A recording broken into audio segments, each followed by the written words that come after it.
میرپور آزاد کشمیر معروف ثنا خوان مصطفیٰ، عالمی شہرت یافتہ آزاد کشمیر پاکستان اور ریڈیو کی آواز زبیر الحسن جلال کے جوان سالہ بیٹے محمد ابراہیم کی نماز جنازہ ادا کر دی گئی۔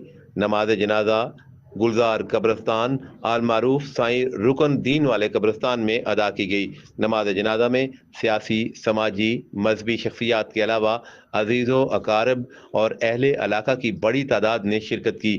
نماز جنازہ کے موقع پر علماء اکرام نے مرحوم کے بلند درجات، مغفرت اور لواحقین کے لیے صبر و جمیل کی دعا کی۔ بعد ازاں مرحوم کو گلزار قبرستان میں سپرد خاک کر دیا گیا۔ اللہ تعالیٰ مرحوم کو جنت الفردوس میں اعلیٰ مقام عطا فرمائے اور سوگوار خاندان کو صبر جمیل عطا کرے۔ کیمرہ اور رپورٹنگ ٹیم کے ہمراہ ہمایوں مرزا، میرپور آزاد کشمیر۔